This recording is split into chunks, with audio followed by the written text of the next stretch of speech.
Bien, bonsoir à toutes et à tous, et merci de votre présence qui nous honore toujours dans ces conférences-débats organisées par l'association Les Oranges. Je dirais peut-être c'est quoi Les Oranges, certains d'entre vous pourraient se dire. Les Oranges, c'est une pièce de théâtre qui a été écrite par un auteur algérien qui s'appelle Aziz Chouaki et dont j'ai eu l'honneur de jouer au Théâtre des Amandiers en 2003. Et donc, les oranges, c'est aussi les oranges d'Algérie. Et c'est la symbolique de l'amour et de la paix. Voilà, pour ceux qui... Et l'association des oranges, c'est une association d'éducation populaire qui est basée sur Nanterre. Bon, son histoire est à Nanterre. Je vous expliquerai tout à l'heure aussi que Nanterre est une ville importante pour nous, de l'histoire de l'immigration algérienne. Et donc... aujourd'hui, j'ai le plaisir de vous annoncer que les oranges sont aussi ailleurs. Ils sont dans le département du Val-de-Marne, donc à Champigny, dans d'autres villes, dans le 93 aussi, voilà, et puis dans le 77. Donc on a, je dirais, beaucoup de gens nous ont demandé de comment faire pour suivre un petit peu notre démarche. Et notre démarche, c'est faire en sorte que la connaissance, le savoir, puisse accéder à tout le monde.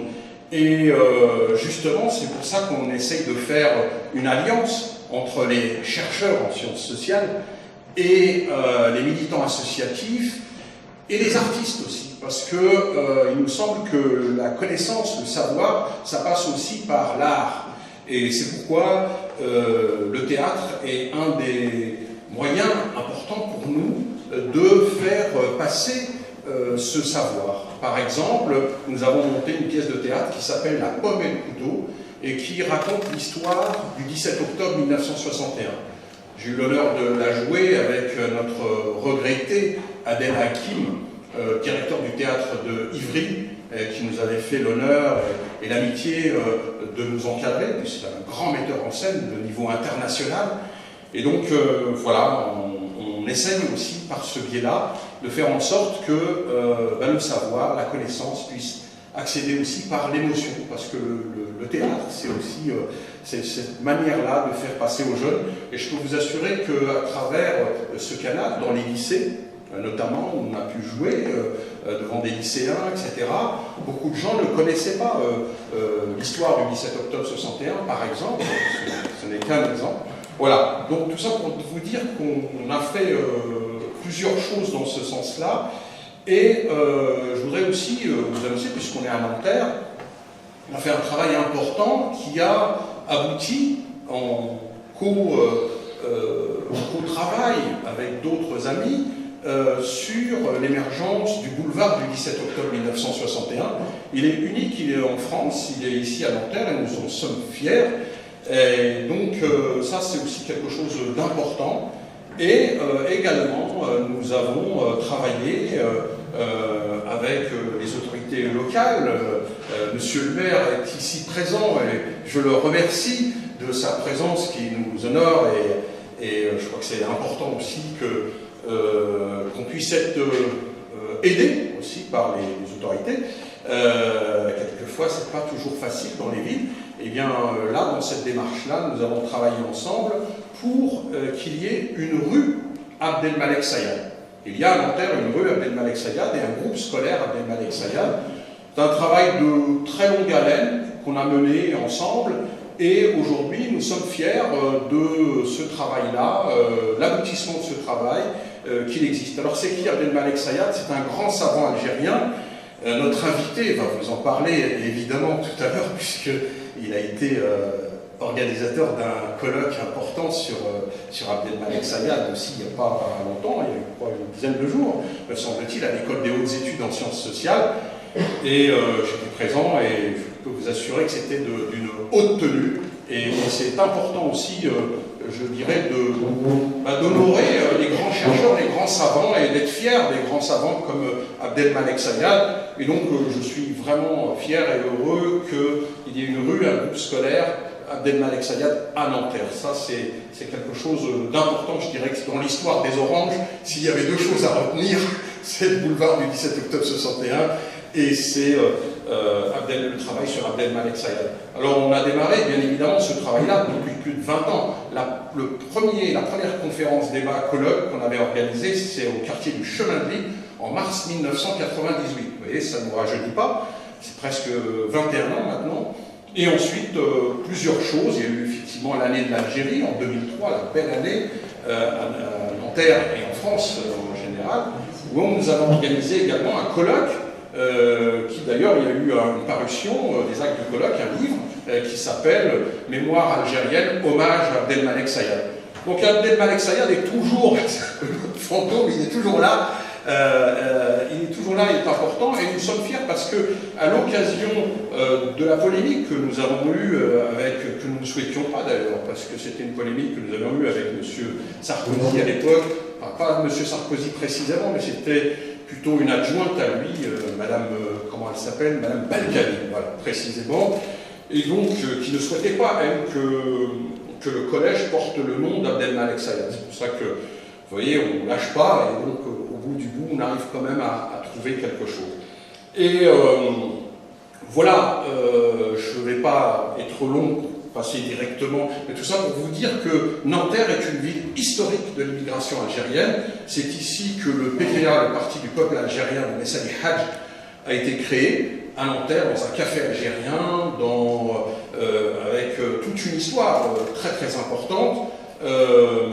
Et donc, c'est une symbolique importante, et il n'y a pas que l'histoire misérabiliste dont on nous raconte, on nous rabâche les oreilles avec le bidonville. Les Algériens, c'est pas ça, et nous le verrons avec notre chercheur, ils ne sont pas arrivés dans les années 60, 50, ils sont arrivés bien avant, hein, et donc, bien avant les bidonvilles, bien avant, il y avait une autre histoire, qui était l'histoire, eh bien, vous le savez, à Paris, par exemple, vous avez des cafés algériens, à Nanterre aussi, dans les centres-villes, des restaurants algériens, etc. Et donc c'est une longue histoire parce que c'était les premiers arrivés, et donc normal que, je dirais, il y a eu une installation singulière. Voilà.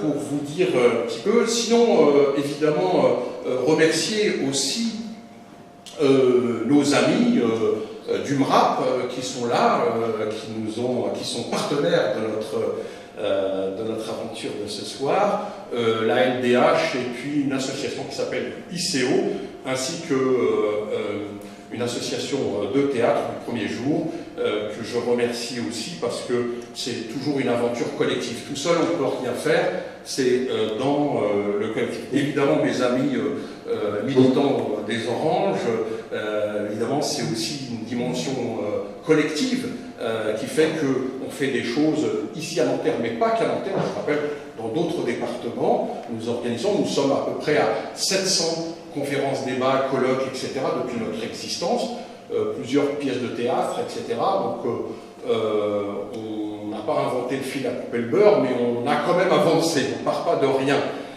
Voilà. Donc je voulais aussi remercier les autorités de l'ambassade d'Algérie à Paris, la présence du représentant de monsieur l'ambassadeur qui nous honore, ainsi que monsieur le consul qui est aussi présent par une représentation. Et donc c'est important, puis les élus qui sont là, et tous les amis, les responsables associatifs, parce que ça prouve que ce que l'on fait, eh bien, ça a du sens. Voilà.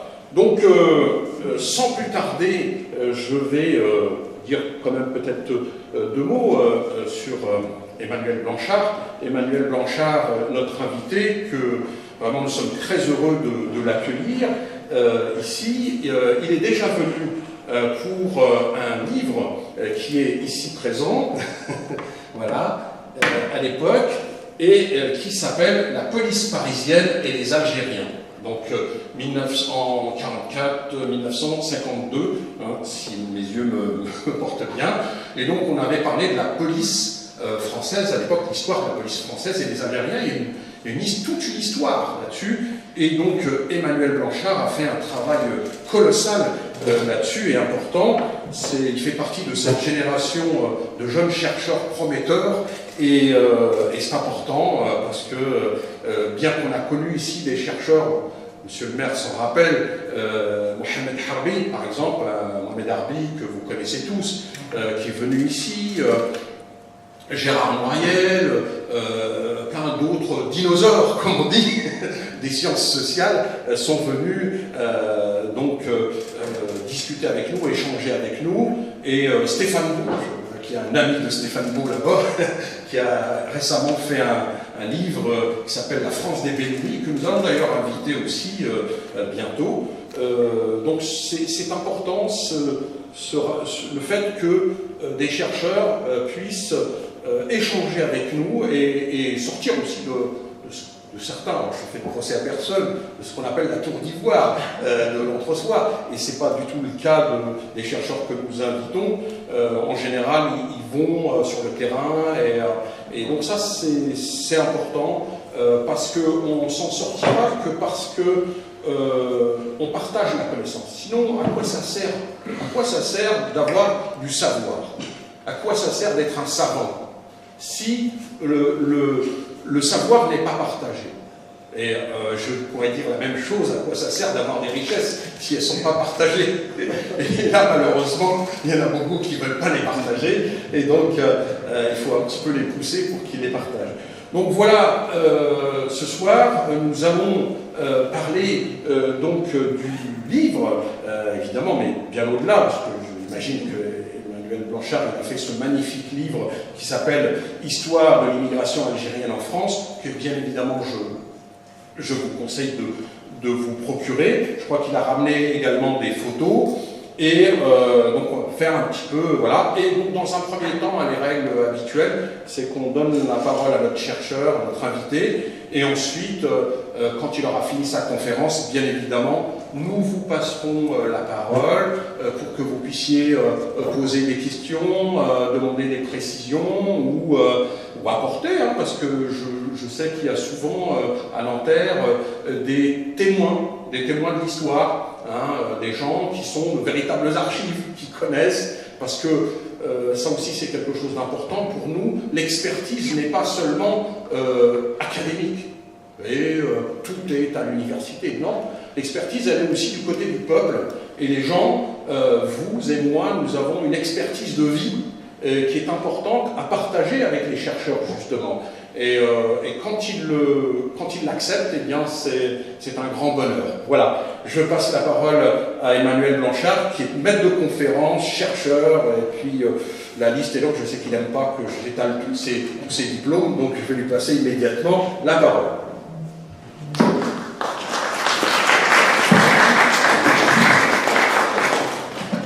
Merci Marmel, merci beaucoup à la fois pour tout le temps, l'énergie et le talent que tu mets dans les oranges, et pas simplement dans l'organisation de ces conférences, mais dans toutes les activités. Merci à tous et à tous ceux qui ont contribué à l'organisation, et à vous, à tous et toutes qui êtes venus, alors que voilà, on sait qu'il y a beaucoup d'autres choses qui auraient pu vous attirer ce soir.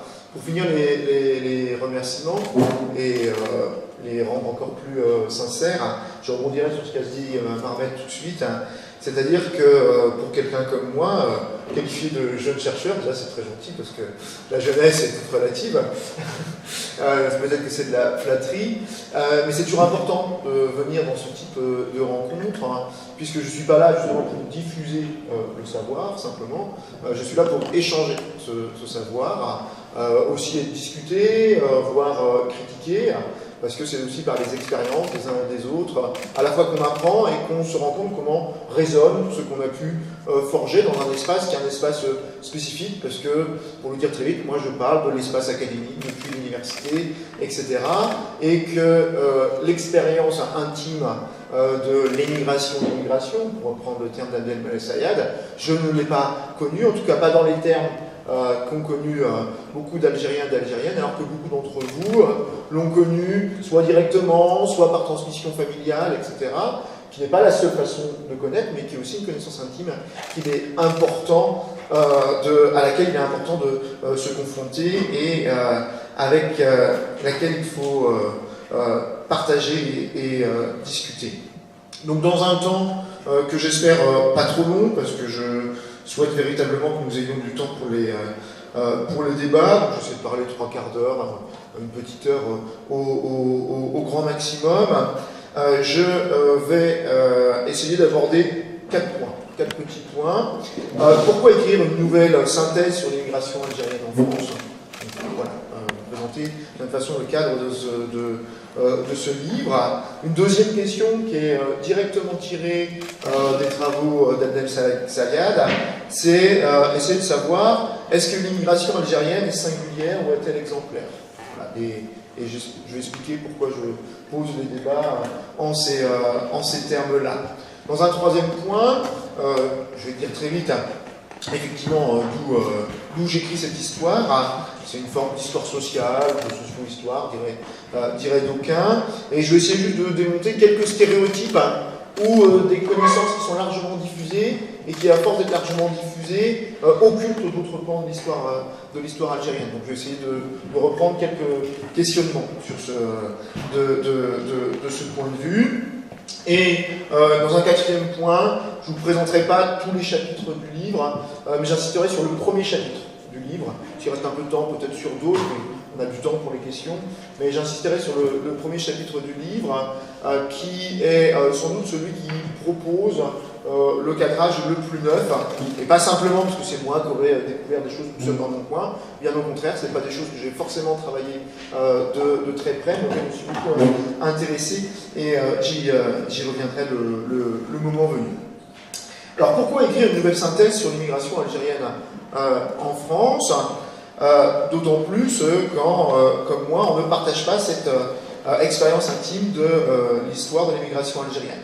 Effectivement, on pourrait penser, après Abdelmalek Sayad, qui a amené de très longues interviews des années 50, mais surtout des années 60, en Algérie, des années 70 en France, jusqu'à la fin des années 80. Dans les années 90, il a mené moins d'interviews avec des Algériens et quelques Algériennes aussi, et qui a par exemple proposé ce cadre des 3 âges de l'immigration algérienne, cadre dont je continue de m'inspirer, et je pourrais, par exemple, si vous me questionnez, vous dire comment on peut aussi le décaler un peu. Pourquoi, après Sayad, a-t-on encore quelque chose à dire? Qu'est-ce qu'on peut dire encore après le livre de Benjamin Stora, Il venait d'Algérie, qui est la dernière synthèse en langue française sur l'histoire de l'immigration algérienne? Il faut savoir que entre le livre de Stora et le mien, il y a eu beaucoup de livres sur l'immigration algérienne, on y reviendra, mais finalement des essais de synthèse qui soient accessibles à un public large, il n'y en a eu qu'un, mais un en langue anglaise, par un ami qui est venu intervenir à Nanterre, notamment autour du 17 octobre 1961, Neil McMaster. Et donc, quel est ce besoin? Est-ce que ça veut dire qu'aujourd'hui on voit l'immigration algérienne différemment d'il y a 20 ou 30 ans? C'est à cette question que je vais notamment essayer de répondre. Je vais y répondre, je vous l'ai dit, d'une place qui est la mienne, c'est-à-dire que dans cette petite collection, alors vous ne la connaissez pas forcément, c'est une collection qui s'appelle Repères, aux éditions La Découverte. C'est des petits livres, un peu l'équivalent des Que sais-je, si vous voulez, qui sont peut-être plus connus dans le large public. Mon objectif numéro 1, c'est de faire connaître des travaux qui ont été menés dans les universités, en France, en Algérie, aux États-Unis, en Grande-Bretagne, et qui n'ont pas forcément d'écho, parce qu'ils ne sont pas forcément en langue française, parce qu'ils ne résonnent pas forcément dans l'espace public, mais c'est voilà, de faire la synthèse de tout cela pour essayer de donner un état des lieux des connaissances académiques. Les connaissances académiques étant pas les seuls types de connaissances sur l'histoire, mais en tout cas faire une synthèse des connaissances académiques sur ces questions-là. Et j'essaie de le faire en m'inscrivant dans, on va dire, 2 manières de faire de l'histoire, que vous connaissez sans doute, je ne vais pas rentrer dans les détails, mais quelque part, avec Michel Zancarini-Fournel et Gérard Noiriel, j'essaie de proposer une histoire populaire de la France. Autrement dit, même si je parle des immigrés algériens, même si je parle des personnes qui ont émigré d'Algérie, ce qui m'intéresse le plus, c'est pas tant l'histoire de l'Algérie, non pas que je m'y intéresse pas, je m'intéresse à d'autres moments, dans d'autres travaux, c'est comment ces personnes se sont inscrites dans une histoire des mondes populaires, des classes populaires, et ce, depuis largement plus d'un siècle, et j'y reviendrai. Et je le fais bien sûr, puisque je parle d'Algériens et d'Algériennes, puisque je parle des relations entre la France et l'Algérie, dans un cadre qui est le cadre de l'histoire impériale, l'histoire des colonisations, qui ne s'arrête pas avec les supposées décolonisations, qui sont des indépendances, ce qui ne veut pas dire qu'il n'y a pas des choses qui se perpétuent ensuite, pas simplement des mémoires, mais aussi des trajectoires, des chemins qui ont été pris. Et c'est vraiment ça qui m'intéresse le plus. Sous forme de boutade, ce qui m'intéresse aussi, c'est de mettre l'accent sur des choses qui peut-être sont moins connues, moins débattues, plutôt que user mes 128 pages à parler de ce qui est le plus connu. Ainsi, j'essaie d'écrire une histoire de l'immigration algérienne sans parler de Zinedine Zidane. Parce qu'aujourd'hui, on ne peut plus entendre quelqu'un parler de l'immigration algérienne sans parler de Zinedine Zidane. C'est un petit peu faux ce que je vous dis, parce qu'il est cité une fois dans un cours encadré où je parle des sportifs algériens. Je ne vais pas pouvoir parler de tous les sportifs qui viennent de cette histoire. Donc j'ai pris les deux premiers qui me venaient en tête à l'alphabet. Le premier qui vient en tête à l'alphabet, et qui est mis au même niveau que Zinedine Zidane, c'est Abdelkader Fares, le premier Algérien à avoir couru le Tour de France cycliste. Et je pense que vous êtes peu nombreux à savoir qu'en 1936, déjà, un Algérien courait le Tour de France, le Tour de France cycliste. Donc vous voyez, on part de prénom A et on va au prénom Z, Zinedine Zidane. Mais je ne mets pas l'accent plus sur le second que sur le premier, puisque le premier dit autant, d'une certaine façon, de cette histoire des relations longues entre la France et l'Algérie. Et de la même façon, sûrement qu'un certain nombre d'entre vous seront déçus, il n'y a que quelques mots dans ce livre sur le bidonville de Nanterre, tout simplement parce que le bidonville de Nanterre, il est à la fois connu d'un point de vue historique, il a émergé notamment avec le roman Vivre au paradis de Brahim Benaïcha, il y a eu le film, donc quelque part aujourd'hui il est devenu une figure qui est complètement associée à l'immigration algérienne en France, même s'il ne représente qu'une toute petite partie de cette histoire. Il ne s'agit pas de la minorer, notamment quand on est à Nanterre, mais il s'agit de rendre compte aussi de lieux, d'espaces qui sont beaucoup moins connus.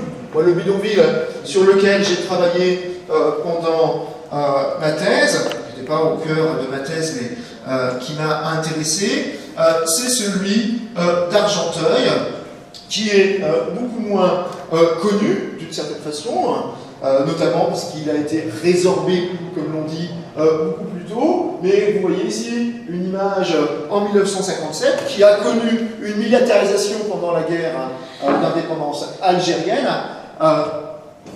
au moins semblable, par certains aspects, à celle qu'a connue le bidonville de Nanterre. Je parle un tout petit peu d'autres espaces. Et surtout, ce qui m'intéresse, on y reviendra, c'est de ne pas associer Algériens et Algériennes au bidonville. La plupart, on va y revenir, des Algériens et des Algériennes n'ont pas connu cette expérience résidentielle, ils ont connu d'autres expériences résidentielles, et d'une certaine façon, il y a une association qui est faite, il faudrait, si vous voulez qu'on en discute, on en discutera dans les questions, alors que d'une certaine façon, on a oublié que les Portugais, pour beaucoup, étaient aussi passés par les bidonvilles, et en proportion, il n'y a pas plus d'Algériens qui sont passés par les bidonvilles que de Portugais. Or, aujourd'hui, on associe bidonville à Algérien et non pas à Portugais. Il ne s'agit pas de l'associer aux Portugais plus que cela. Il s'agit, c'est ça véritablement le but de ce livre, d'essayer de démontrer qu'on ne peut pas parler des Algériens et des Algériennes en bloc. Les Algériens et les Algériennes, ils ont des histoires qui sont très différentes, d'un point de vue chronologique. Il y a des personnes dont personne ne voit, personne ne sait qu'ils ont une histoire qui s'ancre dans l'immigration algérienne, tout simplement parce que c'est une histoire longue, une histoire très longue. Ils ont des grands-parents, des arrière-grands-parents. Je ne peux pas parler à un étudiant, un ensemble d'étudiants, d'étudiantes, faire une conférence, rencontrer des personnes, sans que des personnes dont rien ne me signale qu'ils ne sont liés à cette histoire-là, avant qu'ils viennent m'en parler, aient envie de me parler de cette histoire, et je me dis, mais moi, mon histoire, elle est un peu différente, etc. Et c'est ça que je vais essayer, de ça dont je vais essayer de rendre compte.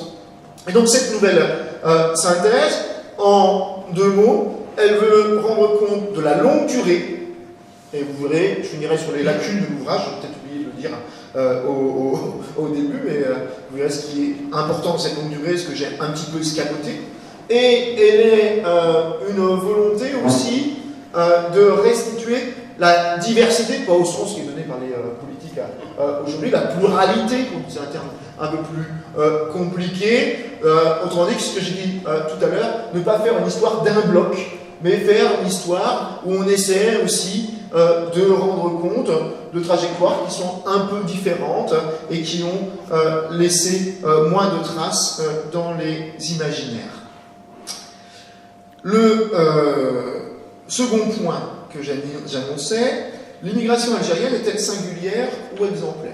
Alors, je vais faire un petit détour pour vous expliquer un peu ce que sont les débats académiques sur l'histoire de l'immigration.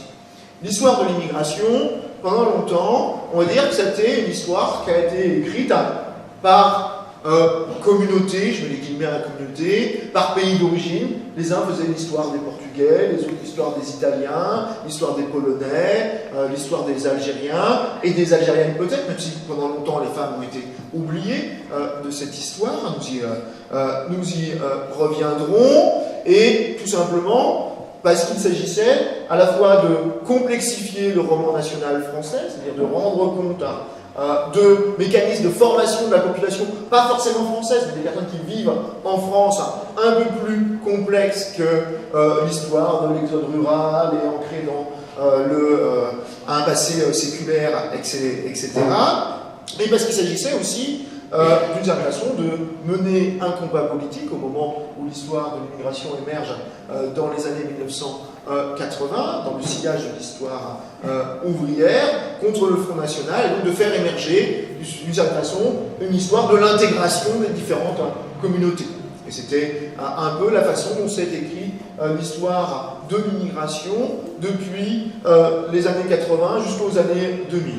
Et depuis les années 2000, pour aller très vite, d'une certaine façon, les historiens et les historiennes ont considéré qu'il fallait plutôt s'intéresser aux migrations qu'à l'immigration, qu'il ne fallait pas s'intéresser aux communautés prises séparément les unes des autres, qu'il fallait s'intéresser à des mouvements qui, finalement, sont plus liés à des longues dynamiques politiques, économiques, qu'à des spécificités des origines. Et donc une sorte de globalisation de l'histoire des migrations, pour le dire très vite, ou en tout cas une entrée qui peut se faire par le territoire aussi, ou sur un même territoire, il y a différentes communautés. Il n'y a jamais eu, je le dis en France, d'espace où il n'y avait que des Algériens. Il y a pu y avoir des hôtels, et même finalement c'est assez rare, quand on va voir dans le détail des hôtels, de qui habitait dans l'hôtel. Dans l'hôtel, on disait les hôtels algériens, en général il y avait effectivement 90% d'Algériens, mais ils n'étaient pas toujours, ils étaient loin d'être 100% algériens, et beaucoup d'Algériens vivaient dans des hôtels qui n'étaient pas des hôtels algériens. Et ça c'est très important, il n'y a jamais eu de quartier qui soit des quartiers où il n'y ait que des Algériens. Alors peut-être vous avez donné des exemples, Télérouille, il y avait... Voilà, je simplifie, mais on a tendance à oublier que même dans le bidonville de Nanterre, il n'y avait pas que des Algériens. Il y avait différentes nationalités à l'intérieur de ce bidonville, même au plus fort de la guerre, où bien sûr là, le caractère algérien a été plus marqué que jamais. Et donc on a ces deux manières aujourd'hui de faire une histoire de l'immigration, qui sont plutôt soit on entre par les mouvements, comment les gens se déplacent, quelle que soit leur nationalité, soit on centre sur un territoire, on essaie de regarder l'ensemble des personnes qui sont sur ce territoire. Et avec aussi une idée sous-jacente, si vous regardez effectivement la production sur l'histoire de l'immigration en France, on va dire l'immigration qui a suscité le plus d'ouvrages, c'est l'immigration algérienne. Donc ce qui pourrait envoyer à la question, pourquoi encore un nouveau livre? Alors, pour dire tout simplement, il y a tellement de choses que c'est bien de temps en temps de les résumer, même si c'est pas simplement ça. Et notamment avec beaucoup de collègues qui nous disent, vous qui travaillez sur l'Algérie, ou qui travaillez sur les Algériens, vous avez toujours tendance à insulariser, donc séparer cette histoire, notre histoire, en disant elle est très spécifique. Et donc ça, c'est l'idée qu'on aurait affaire à une histoire singulière, d'une certaine façon. Et, effectivement, pour essayer de comprendre ce qu'ont vécu les Algériens et les Algériennes, il est bon de les comparer à d'autres. Et il est bon de comparer quelle est leur place dans l'histoire en France avec la place qu'ont occupé des personnes venues d'autres ailleurs. Et c'est pour ça que dans le livre, je fais des petites comparaisons avec l'Italie, par exemple. Les Algériens, si on veut les comparer à une immigration en France, la seule avec laquelle on peut les comparer pour la durée du mouvement migratoire, c'est l'Italie. Mais la différence avec l'Italie, c'est qu'on a un mouvement migratoire qui reste très dynamique aujourd'hui, alors que le mouvement italien l'est moins. Alors c'est compliqué. Le mouvement italien est moins dynamique au niveau des classes populaires. Il y a beaucoup moins d'ouvriers et d'ouvrières italiennes qui viennent travailler en France, mais il reste dynamique au niveau, par exemple, du monde académique, par exemple. Mais où là, on est sur des nombres, on ne peut pas dire des masses, beaucoup moins importants. L'autre immigration à laquelle on a souvent comparé, c'est les Portugais. Pourquoi les Portugais? Puisque des années 70 à nos jours, les deux groupes qui ont été les plus nombreux en termes de nationalité et d'immigrants, c'est pas la même chose, la nationalité et être deux nationalités ou être immigré, c'est deux définitions différentes. Ce sont les Algériens et les Portugais qui se partagent, on va dire, la tête du classement en France. Sauf qu'on a deux immigrations qui sont très différentes d'un certain point de vue. C'est que les Portugais sont arrivés très nombreux sur une période très courte. En gros, l'immigration portugaise, c'est une immigration qui est arrivée de façon plus forte que ne sont jamais arrivés les Algériens, mais simplement sur les années 60 et les années 70, pour aller vite. Alors, ça ne veut pas dire qu'aujourd'hui encore, il n'y a pas de mouvement avec le Portugal, mais on n'est plus du tout dans les mêmes masses. Et là où l'Algérie est une immigration, et pourquoi on peut aussi comparer avec le Portugal, c'est que pendant longtemps, les Portugais ont quasiment tous immigré en France. C'est-à-dire, il y avait peu de Portugais à immigrer en Espagne, par exemple. Il y avait plus de Portugais, ils ont traversé l'Atlantique, comme vous le savez, à l'époque moderne, beaucoup d'entre eux. Il y avait peu de Portugais à immigrer transatlantique.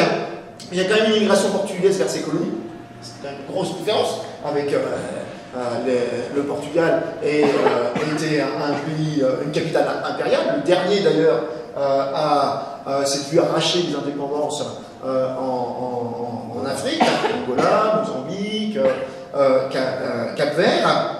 Mais il y avait quand même l'idée que pour un Portugais, on va dire du nord du Portugal, une grande partie de l'immigration, le débouché du travail, c'était venir en France. Et l'Algérie, de ce point de vue-là, est très singulier. Beaucoup de pays d'immigration immigrent dans beaucoup de pays. Si vous prenez, par exemple, dire pourquoi on ne comparait pas avec le Maghreb. Je dis non. Les Marocains, aujourd'hui, les Marocains, je ne vais pas vous abreuver de statistiques, mais grosso modo, en proportion, ils sont quasiment aussi nombreux en Belgique, aux Pays-Bas, en Allemagne, qu'ils ne sont en France. Parce que le Maroc indépendant a signé des accords qui sont des accords de main-d'œuvre et des accords d'immigration avec toute une palette de pays. Alors qu'aujourd'hui encore, bien sûr, il y a des Algériens dans le monde entier. Si vous allez à Montréal, qui est une grande ville algérienne aujourd'hui, vous tombez très vite sur des Algériens. Si vous allez dans le Golfe, vous tombez très vite sur des Algériens. Mais d'après ce qu'on peut en savoir, parce que c'est assez compliqué, mais notamment par les statistiques qu'on obtient par les votants en Algérie, parce que les Algériens de la diaspora peuvent voter, par exemple, par les statistiques des consulats, etc. Aujourd'hui encore, 90% des Algériens en situation migratoire sont en France. Et ça c'est une situation qui est très rare. C'est une situation qui est très rare. C'est une situation qu'on peut retrouver à peine, par exemple, avec les Mexicains aux États-Unis, avec les Portoricains aux États-Unis. Et la comparaison avec Porto Rico est intéressante, puisque vous savez que Porto Rico n'est pas un État indépendant. Voilà. Reste toujours un État associé, et quelque part, c'est le fruit d'une histoire coloniale. C'est pas quelque part. Porto Rico, l'État associé, c'est le fruit d'une histoire coloniale. Mais en fait, c'est très rare, ces situations où, sur la très longue durée, en plus avec des pays qui certes ont une proximité géographique, mais la frontière, c'est quand même la Méditerranée. C'est pas une frontières terrestres qui s'enjambent facilement, même si pendant longtemps, on va y revenir, les Algériens ont pu venir très facilement en France du point de vue des possibilités ou disons de l'absence d'obligation d'avoir des visas, des passeports, etc. On y reviendra peut-être dans les questions. Et là, on est bien dans une singularité. Et la manière dont j'ai eu de le démontrer, parce que, comme enseignant du PAC, je n'ai pas le temps d'abreuver tout le monde de tableaux statistiques, il n'y a pas d'équipe de football au monde, autre que l'équipe algérienne, qui ait 17 de ces 23 joueurs qui ont joué les mondiales 2010 et 2014, qui soient nés ou aient la nationalité française. Vous avez des équipes où quasiment tous les joueurs viennent de l'étranger. L'équipe bosniaque, elle a des joueurs qui viennent de beaucoup de pays, d'Allemagne, de Suisse, de Hollande, de tas de pays. L'équipe d'Algérie, c'est 17 joueurs sur 23 qui étaient nés en France ou avaient la nationalité française. Et on ne retrouvera pas ça. Ça ne veut pas dire vous savez qu'à la dernière Coupe du Monde, le pays qui avait le plus de joueurs de football sur le terrain, pas en termes de nationalité, mais en termes de lieu de naissance, c'était la France. Parce que des joueurs nés en France, on en retrouve dans l'équipe du Maroc, on en retrouve dans l'équipe du Sénégal, mais dans l'équipe du Portugal, parce qu'il ne faut pas simplement penser aux immigrations africaines, mais jamais sur de telles proportions. Et ça, il me semble que ça symbolise quelque chose de très fort, ça symbolise justement cette singularité. Et si j'insiste sur cette singularité, c'est que même si effectivement couper l'histoire en communauté empêche de comprendre un certain nombre de choses, il faut quand même rendre compte de cette singularité, non pas algérienne, mais de cette singularité franco-algérienne ou algéro-française. Parce que quelque part, ce que je décris dans ce livre, c'est pas l'histoire d'une immigration, c'est l'histoire d'une imbrication. C'est l'histoire d'une imbrication qui s'est faite dans la violence, qui s'est faite dans la colonisation, mais d'une imbrication qui, aujourd'hui encore, ne s'est pas défaite. Et ça, c'est quelque chose de très important, il me semble, et nous y reviendrons sans doute. Et c'est en cela que, il me semble, il reste important, à la fois d'un point de vue académique, quand je débat avec mes collègues universitaires spécialistes des questions d'immigration, de dire attention, toutes les histoires d'échanges, de relations, d'imbrication ne sont pas exactement les mêmes, et il y a des singularités qu'il faut restituer. Et là, on a un cas qui résiste en partie à la comparaison. Ça, mais ensuite, ça me paraît aussi important, d'un point de vue citoyen, d'où ma présence aussi ici, de rappeler qu'on n'a pas simplement des relations qui seraient des relations d'immigration, on a des relations qui sont diasporiques, d'une certaine façon, qui est lié au terme de diaspora, mais plus que ce terme, j'insiste sur le terme d'imbrication, même si, bien sûr, du point de vue stato-national, les choses se sont séparées nettement en 1962, même si en fait la coupure n'est pas aussi nette que cela. Du point de vue de l'immigration, 1962 n'est pas une date importante. Voilà. Si on fait l'histoire de l'immigration, et qu'on faisait juste l'histoire de l'immigration en disant on enlève l'histoire politique de l'Algérie et de la France, et on regarde quels sont les moments où ça change. En 62, du point de vue de l'immigration, il ne se passe pas grand-chose. Pourquoi il ne se passe pas grand-chose? Parce qu'après 1962, les Algériens de nationalité algérienne peuvent continuer de venir en France sans visa. Et continuent de venir. Il reste, pour le dire rapidement, une liberté de circulation qui va s'éteindre au fur et à mesure des années, avec des changements en 68, 73, et ce grand changement du milieu des années 80 avec l'introduction des obligations de visa. Et là, qui n'est pas une histoire proprement algérienne, puisqu'elle va concerner tous les anciens pays colonisés. Il ne faut jamais oublier, et ça c'est quelque chose qu'on oublie, que jusqu'au milieu des années 80, un Sénégalais, un Togolais pouvait venir en France sans visa. Et là, quand on dit le monde ne change pas vite, ben oui, mais quand on regarde les changements sur 20 ou 30 ans, il y a des césures qui sont très très importantes.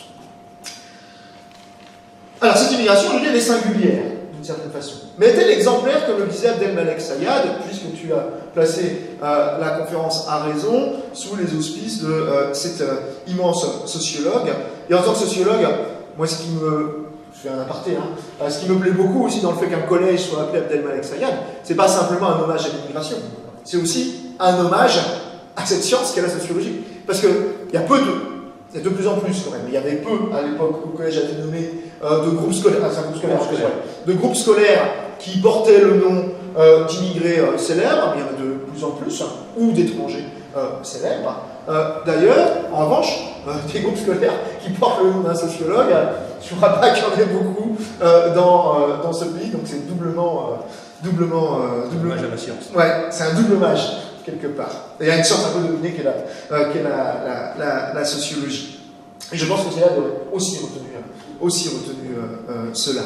Alors, que voulait dire exemplaire quand Abdelmalek Sayad disait que l'immigration algérienne était exemplaire?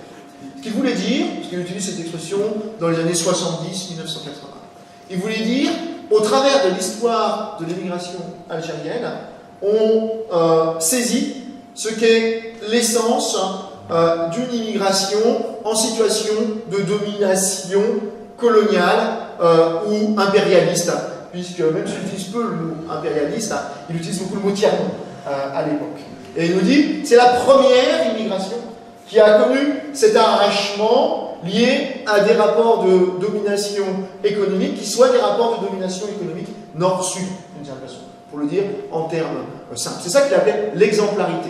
Et donc il disait, si on saisit ce qui a poussé ces personnes à partir, une fois qu'on comprend bien ce qu'il appelait le déracinement, l'arrachement, à la fois culturel, géographique, économique, des personnes immigrées, parce que c'est ainsi qu'il aimait et qu'il souhaitait les appeler, on va comprendre une immigration qui se développe à l'époque où il écrit, les années 70 et 80, qui est celle des pays du tiers-monde. Sauf que d'une certaine façon, les Algériens ont été placés dans la situation de ce qu'on appelait le tiers-monde à l'époque qu'il écrivait, beaucoup plus tôt, dès les années 20. Et ils y ont été placés par la colonisation.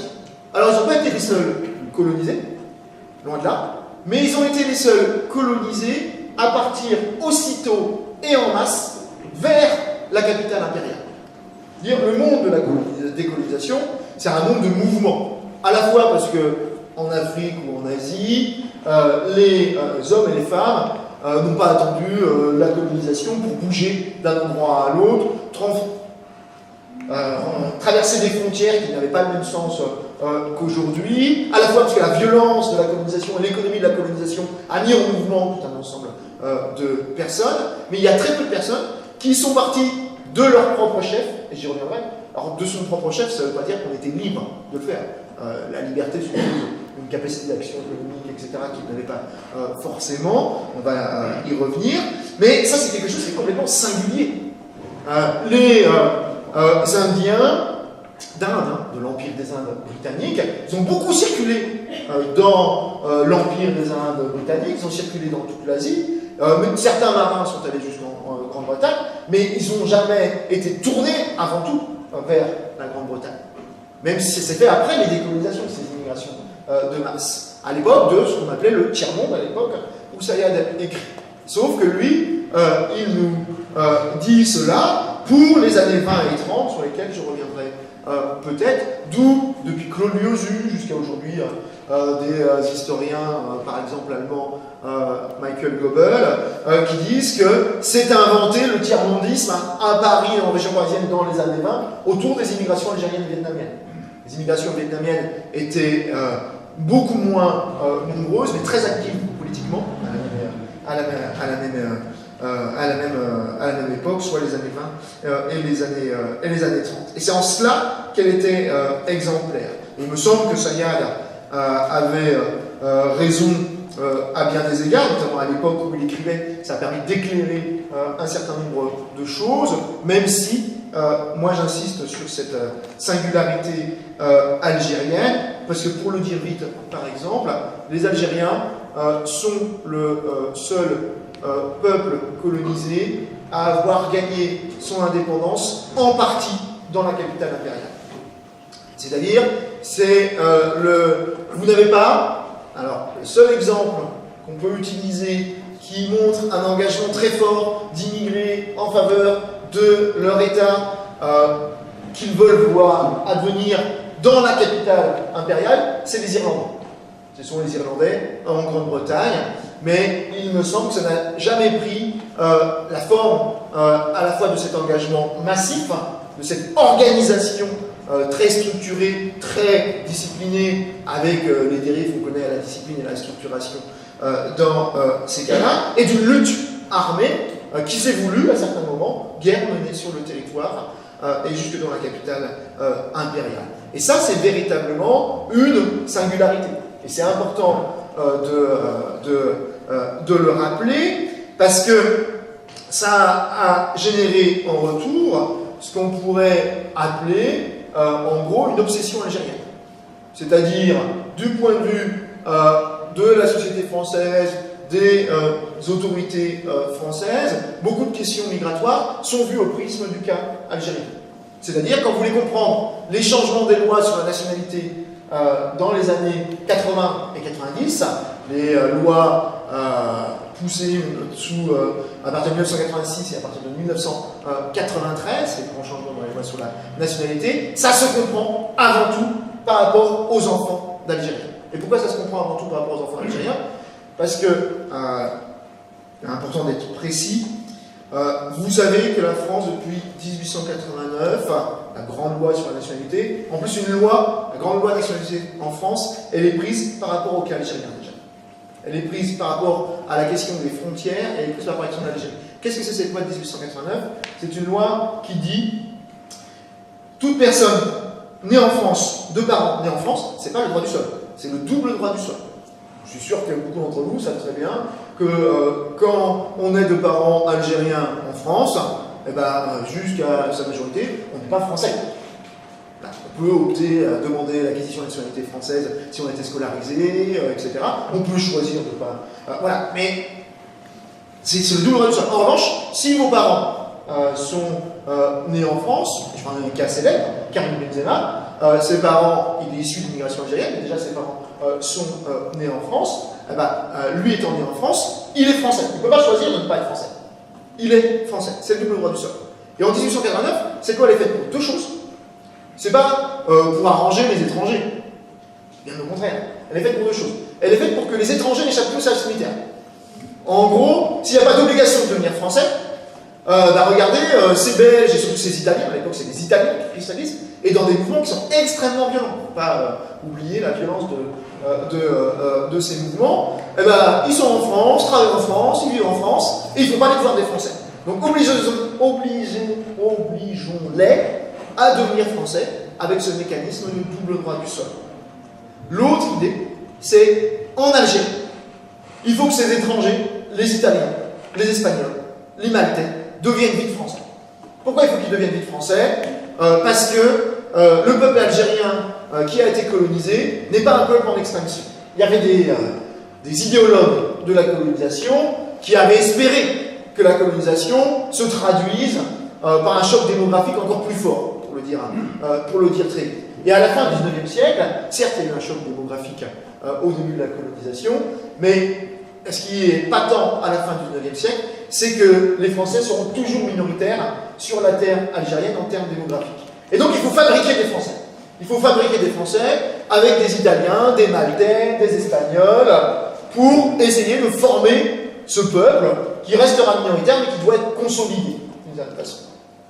Et ça c'est intéressant. C'est-à-dire que les lois sur la nationalité en France, elles ont été pensées en lien avec l'Algérie de la fin du XIXe siècle à la fin du XXe siècle. Et on ne pourrait pas se le dire jusqu'à nos jours, on y viendra peut-être dans la discussion. Pourquoi dans les années 80 et dans les années 90, un certain nombre de personnes disent qu'il faut changer les lois sur la nationalité? Ils disent parce que regardez, on a des enfants d'Algériens en France, ils deviennent automatiquement français par le droit du sol, sans avoir fait acte de volonté. Alors c'est l'inverse de 1889. En 1889, il fallait forcer les gens. Et pourquoi cette question se pose pour les Algériens et pas pour d'autres étrangers ou d'autres étrangères? C'est que les Algériens, on va dire les immigrés qui étaient là dans les années 70, ils étaient tous nés dans un territoire qui était français.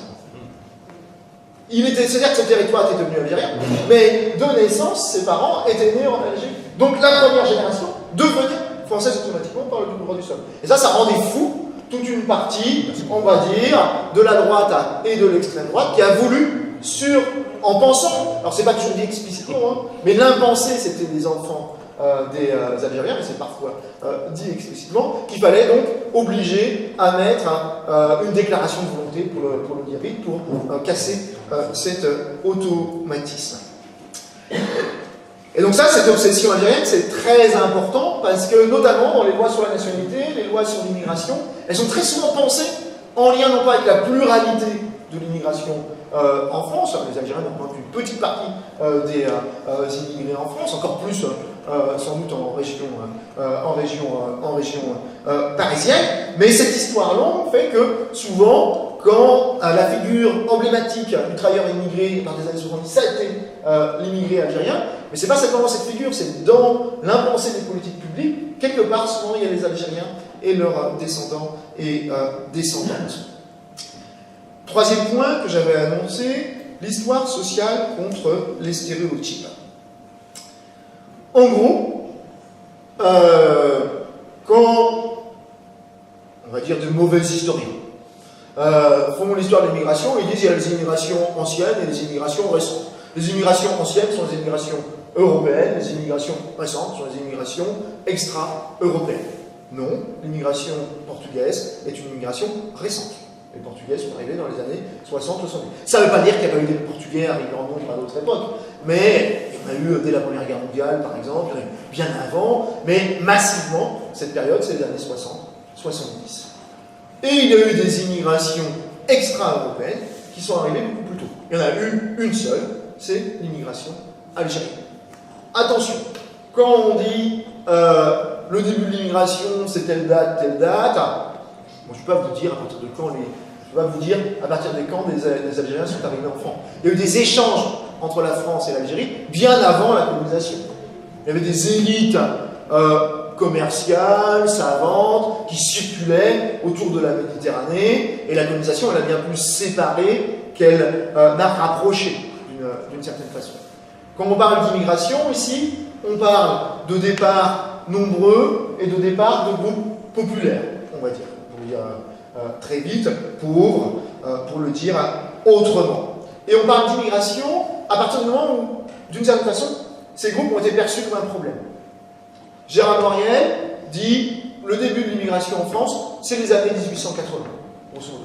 C'est à partir de cette époque-là qu'un certain nombre de questions sont pensées en disant mais le problème, ce sont les immigrés, ce sont les étrangers. Et en particulier les Italiens, à l'époque. D'où il faut légiférer pour faire en sorte qu'un certain nombre de droits soient des droits réservés aux Français. Déjà, le droit de vote est devenu réservé aux Français, mais la question qui va se poser, est-ce qu'il ne faut pas réserver la protection sociale aux Français, par exemple? Et donc, c'est en cela qu'on parle d'invention d'immigration, sur le sujet Gérard Noiriel, à la fin du XIXe siècle, alors qu'il y a eu des migrations depuis des siècles. Et l'immigration algérienne, elle est construite comme une question et un problème politique dès la Première Guerre mondiale.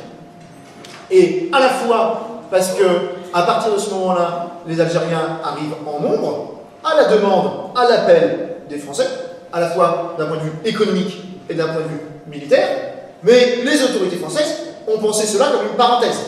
Ces Algériens vont venir en France, on va les encadrer à la fois par l'armée et par le travail, l'armée encadrant jusque sur les lieux de travail, même si aussi toute une immigration libre, c'est très compliqué, mais surtout, à la fin de la guerre, on les renvoie chez eux, on les renvoie dans les départements d'Algérie.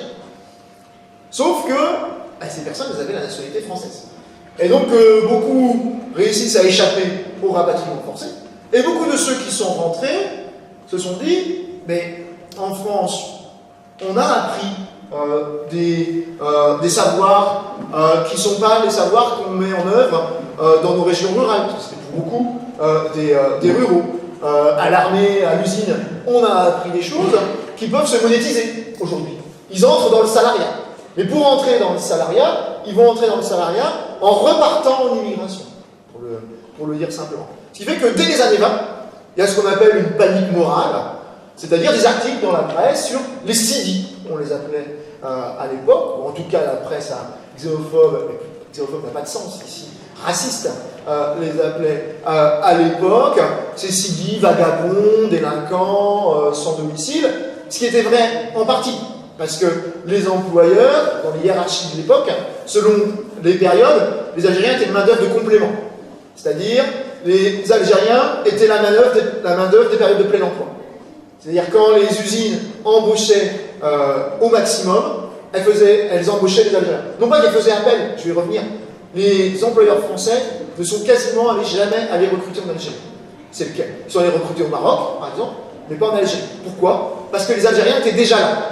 Et ils étaient déjà là, disponibles dans la pauvreté, prêts à aller s'embaucher dans des conditions extrêmement difficiles, puisque vu que c'est la main-d'œuvre de complément, c'était aussi la première main-d'œuvre licenciée. Et là, je ne vous parle pas des années 70, ça va se rejouer dans les années 70. Je vous parle des années 20 et des années 1930. Et on a vraiment une pensée à l'époque politique qui est il faut qu'on se saisisse de cette immigration pour résoudre le problème. Alors comment résoudre le problème? Aujourd'hui comme hier, c'est la même chose. Avec les étrangers, comment on essaie de résoudre? Et là, les coloniser, non pas les étrangers, c'est il y a ceux qui sont les indésirables, il faut les renvoyer. Voilà. Notamment les pauvres en particulier. Et puis, on va en laisser venir un certain nombre, mais qui doivent avoir été choisis. Ça c'est encore beaucoup plus fort après la Seconde Guerre mondiale. Sauf que le problème de ces politiques, c'est comment traiter les Algériens comme des étrangers alors qu'ils ont la nationalité française. Et la question qui va devenir complètement insoluble, c'est qu'au fur et à mesure des décennies de la colonisation, pour le dire très vite, au XIXe siècle, les idéologues de la colonisation pouvaient dire les peuples qui sont colonisés, c'est les peuples inférieurs. Voilà. Ça, c'est un argument qui était entendu. Vous voyez, il y a le même type d'argument avec les femmes, mais c'était des arguments hégémoniques, dominants, qui étaient audibles. À partir de l'entre-deux-guerres, ça devient très compliqué. Il y a une société des nations, il y a des mouvements anticolonialistes, la pensée raciale a aussi évolué, il y a beaucoup de choses qui ont évolué, et il est plus simplement possible de dire ce sont des peuples qui sont inférieurs. Alors souvent, l'argument qui va être utilisé, c'est ce sont des peuples qu'il faut accompagner. Mais l'accompagnement va de plus en plus devoir se faire dans l'égalité. Sauf que la France, elle avait un problème. Elle avait fait de l'Algérie des départements. Elle avait fait de l'Algérie des départements, sauf qu'une partie de la population de ces départements, la grande partie de la population de ces départements, 90%, étaient des indigènes. Du point de vue, j'utilise le terme, du point de vue juridique. Je tiens à être très précis là-dessus. C'était une catégorie juridique. Donc c'était des Français sans droit. C'est beaucoup plus compliqué, mais pour le dire vite, c'était des Français sans droit. Sauf que ça marche encore dans les années 20 et 30, mais il y a débat, à la fois au niveau national et au niveau international. Comment distinguer certains Français d'autres, sur quelle base? La base ici, c'est le statut personnel musulman. Alors attention, c'est très compliqué. Il ne faut pas croire que c'est les Français qui ont imposé le statut personnel. Alors, ils ont retraduit tout cela, mais les Algériens et les Algériennes étaient très attachés à ce statut. Simplement, ils auraient voulu que les termes de ce statut ne soient pas définis par les Français. Mais ils ne voulaient pas rentrer dans l'immense majorité d'entre eux, ne voulaient pas rentrer dans le droit civil français. Même si certains ont fait la demande, mais c'est une toute petite minorité. Mais ce que je disais, c'est qu'après la Seconde Guerre mondiale, la France, à l'ONU, par exemple, elle ne peut plus dire « Ah non, mais attention, les Algériens, c'est compliqué, vous savez. C'est des Français, mais c'est des Français qui sont indigènes et qui n'ont pas les mêmes droits que les autres. » Non, elle est obligée de dire « Les Algériens sont complètement français, la preuve, ils ont les mêmes droits que les autres. Regardez, ils ont le droit de vote. » Mais on invente un deuxième collège électoral. Regardez, ils ont la liberté de circulation. Ils peuvent venir, s'installer, mais on essaie de faire en sorte que dès qu'ils sont sans emploi, on les considère comme des vagabonds et on les expulse. Sauf que de fait, ils reviennent. La comparaison que je faisais à la fin de mon livre sur la police, quelque part, elle est, et souvent, il y a des personnes qui acceptent mal cette comparaison. Si on veut comprendre la situation des Algériens à cette époque-là, les années 40-50, il faut comprendre la situation des Roms aujourd'hui. C'est-à-dire ces personnes qui sont hongrois, slovènes, par exemple, bulgares, mais qui sont perçus en fonction d'une autre catégorie que la catégorie nationale, qui est une catégorie ethno-culturelle, raciale, et donc les autorités essaient de traiter autrement. Et notamment avec un investissement policier, une violence policière beaucoup plus forte, sauf qu'en termes de droit, c'est compliqué, le droit résiste. Donc ces personnes, la police va détruire leur campement, mais finalement pouvoir revenir, ils ont des droits parce qu'ils sont des citoyens européens. Bon, ben, les Algériens, eux, c'était non plus simplement des nationaux français, c'était devenu des citoyens français. Alors des citoyens, pas tout à fait dans l'égalité des droits pleine et entière quand même, mais il fallait masquer les inégalités. Et donc ça nous explique que ce mouvement migratoire il soit profondément ancré et très ancien. N'oublions pas, si on veut incarner un petit peu tout cela dans des figures, et pas simplement dans Zinedine Zidane ou Alain Mimoun, le monsieur que vous voyez ici, je suis désolé, la photographie est toute petite, c'est Ahmed Bouguera El Wafi. Ce monsieur a gagné le marathon olympique d'Amsterdam en 1928. Ce monsieur est un immigré d'Algérie, qui a une histoire, à part qu'il a une médaille olympique autour du cou, et j'ai une photo où on le voit avec le maillot frappé du coq. C'est la première médaille d'or en athlétisme des Français, dans l'histoire. Alors la presse est très embêtée, comment elle l'appelle, c'est extrêmement compliqué, mais il a bien ce maillot frappé du coq. À part qu'il avait un talent athlétique hors du commun, et vraiment hors du commun, parce qu'à l'époque l'athlétisme, c'est un sport de bourgeois, pour le dire vite. Il est différent dans le monde athlétique, pas simplement parce qu'il est algérien, parce que je vais l'appeler comme ça, il est différent dans le monde athlétique, parce qu'il est ouvrier, il travaille à Billancourt. Mais attention, il faut refaire toute son histoire. Et son histoire, c'est celle de la plupart des immigrés d'entre-deux-guerres, immigrés d'entre-deux-guerres. Avant d'être immigré, il a été dans l'armée française.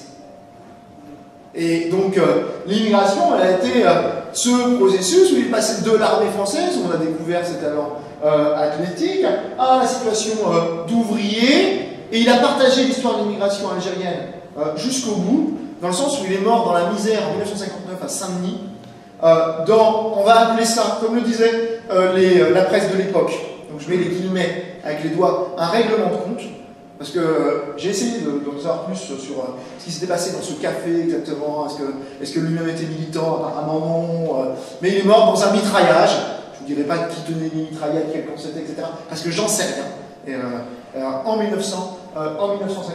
Donc à la fois il est exceptionnel, et à la fois il a partagé toute l'histoire de cette immigration un peu oubliée, qui est celle de l'entre-deux-guerres.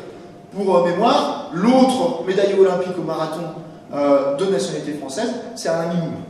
Alain Mimoun, qui est aussi lié à une histoire qui est une histoire de l'immigration algérienne, mais qui, dans la façon dont il se présente, dans les termes dont il se présente pas du tout généralement dans ces termes-là. Deuxième point sur l'histoire sociale contre les stéréotypes, est-ce que l'immigration algérienne a été une immigration masculine? Ça, c'est une question extrêmement importante, notamment parce que, pareil, quand on fait de la mauvaise histoire, de la mauvaise sociologie, on a l'impression que dans l'histoire de l'immigration, les femmes sont arrivées dans le wagon du regroupement familial, grosso modo. Que ce soit les Algériennes ou les autres. Sauf que, dans l'entre-deux-guerres, grosso modo, ce que les démographes appellent le sexe ratio, c'est-à-dire la balance entre les hommes et les femmes parmi les immigrés, dans beaucoup d'immigrations, c'était relativement équilibré. On va dire grosso modo 45% de femmes, 55% d'hommes, juste pour donner des ordres de grandeur. Pas dans l'immigration algérienne. Et c'est en cela que ça l'a singularisé, et c'est ce qu'on a appelé le premier âge de l'immigration, ce que Sayed a appelé le premier âge de l'immigration, c'est qu'il y avait peu d'immigrations qui étaient des immigrations complètement masculines, ou quasi totalement masculines. Et vous savez que ça génère, aujourd'hui comme hier, des peurs et des obsessions très importantes. Juste pour faire des ponts avec le présent, quand vous écoutez sur les plateaux télévisés, par exemple, les personnes qui aujourd'hui se disent qu'il ne faut pas accueillir les exilés de l'Aquarius ou d'autres bateaux, pour donner les exemples les plus emblématiques, ils disent très souvent, mais regardez, il n'y a que des hommes, que des hommes. On ne peut pas accueillir une migration qui soit que d'hommes, parce que ça va changer l'état des rapports entre hommes et femmes dans le pays, etc. C'est des arguments qui sont mobilisés aujourd'hui. Mais c'est des arguments qui ont longtemps été mobilisés aussi pour construire l'immigration algérienne comme une immigration qui ne pouvait être que provisoire, qui ne pouvait pas durer. Or, si on regarde d'un peu plus près, ce qui est flagrant, c'est que certes, on a une immigration qui est très masculine au début, qui est quasi exclusivement masculine au début, même si, dès les années 30, à Lyon, qui a été mis en évidence par une collègue, Geneviève Massard-Guilbault, dès les années 30, à Lyon, il y a des femmes algériennes qui vivent durablement à Lyon. Et Marc-André, un autre historien qui a travaillé sur Lyon, a montré que dans les années 50 à Lyon, il y a des femmes algériennes qui ont des trajectoires très différentes dans l'immigration. Il peut y avoir des femmes algériennes qui soient déjà membres des classes moyennes, qui soient institutrices, infirmières. Elles sont bien sûr peu nombreuses, mais ce sont des cas qui existent. Donc déjà, les choses qu'il faut bien avoir en tête, c'est que certes, dans la grande masse, il y a une immigration masculine, mais il ne faut pas oublier les minorités, les marges, les premières installations familiales datent de l'entre-deux-guerres. Voilà. Et elles vont devenir très importantes à partir des années 50, soit bien avant les lois sur le regroupement familial, puisqu'au contraire, l'État français a cherché à freiner ce regroupement familial. On y reviendra peut-être. Mais il y a eu un mouvement qui a conduit une installation familiale, non pas récente, parce que ce mouvement est très fort dès les années 50.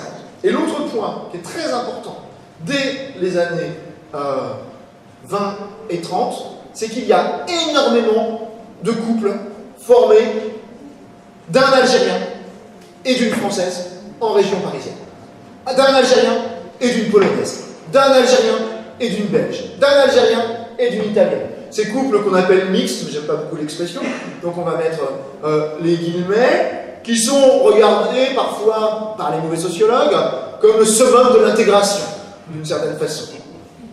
Alors, je n'adhère pas du tout à ce type d'analyse. Moi, ce qui m'intéresse, c'est qu'à Gennevilliers, dans les quartiers populaires de Paris, on voit très bien que les Algériens, et aussi d'ailleurs une partie des Marocains à Gennevilliers, ne sont pas coupés du reste du monde populaire.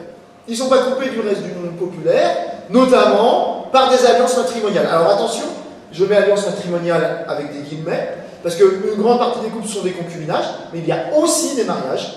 Mouloud Ferraoun a très bien décrit, l'écrivain Mouloud Ferraoun a très bien décrit comment les femmes en Algérie, et ça c'est quelque chose qui souvent peut choquer aujourd'hui, pouvaient admettre, savoir intimement, à condition qu'elle ne soit pas dit, que leurs hommes en immigration pouvaient vivre en concubinage, mais il ne fallait pas qu'ils signent les papiers. Voilà. Et bien, la question de la signature des papiers, c'est une question juridique et politique extrêmement importante. Parce que qu'est-ce que ça veut dire être marié en Algérie dans les années 30 ? Ben, je peux vous dire que ce n'est pas une question simple. Parce que le mariage, il est de droit musulman ou de droit kabyle, il est écrit ou oral, il est rarement à l'état civil français en question des questions de droit personnel musulman. Donc attention, ces couples, une partie sont des couples qui vont être des couples mariés avec une histoire très très longue, une partie sont des couples qui sont tout simplement les couples du monde ouvrier de l'époque. Le monde ouvrier de l'époque n'a souvent pas les moyens de se marier.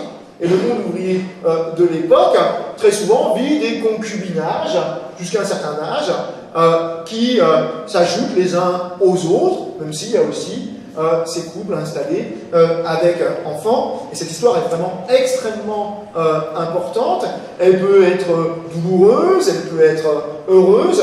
Il ne faut jamais l'oublier, parce qu'en l'oubliant, on oublie que ces hommes, qui souvent étaient sans leur femme, même si une minorité était avec leur femme dès les années 30, n'étaient pas coupés totalement du reste du monde. Bien loin de là. Ils étaient certes dans des quartiers, le quartier de l'Arbre Sec, qui est aujourd'hui le quartier du Grésillon à Gennevilliers, par exemple, qui étaient des quartiers pauvres, des quartiers qui étaient montrés du doigt, mais qui étaient montrés du doigt pour tous leurs pauvres, et pas simplement pour leurs pauvres marocains et algériens. Et dans ces milieux, au niveau des commerces, alors les commerces, attention, c'est des toutes petites buvettes, c'est des toutes petites épiceries, il y avait non pas une osmose, mais de véritables échanges entre l'ensemble de ces habitants et de ces habitantes.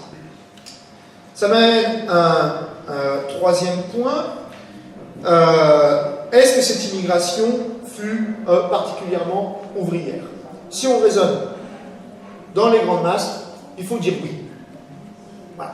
Il faut dire oui, dans le sens où les Algériens, pendant longtemps, comme ils le disaient dans leurs termes, ont été cantonnés, alors dans leurs termes en français, mais d'ailleurs les mots français étaient repris dans l'arabe dialectal algérois notamment, ils étaient cantonnés à la pelle et à la pioche. C'est-à-dire, ils étaient beaucoup plus sous-prolétaires que prolétaires, beaucoup plus manœuvres qu'ouvriers, et que même devenir OS, ça a été un point de butée des carrières pendant longtemps, mais un point de butée, c'est-à-dire que beaucoup, avant, n'étaient pas même OS. C'est-à-dire, alors quand je dis pas même, attention, c'est pas une manière de juger, de porter un jugement. Il ne faut pas oublier, parce que nous, aujourd'hui, on a oublié ce qu'étaient les stratifications sociales. Mais dans les années 50, il y avait ce qu'on appelait des manœuvres gros travaux. Et un manœuvre gros travaux n'avait pas le salaire d'un OS. Et il y avait une hiérarchie à l'intérieur des OS. Ce qui a été le gros enjeu pour les Algériens, c'est d'échapper à ce point de butée d'OS et de se voir reconnaître leurs qualifications, ouvriers qualifiés, etc.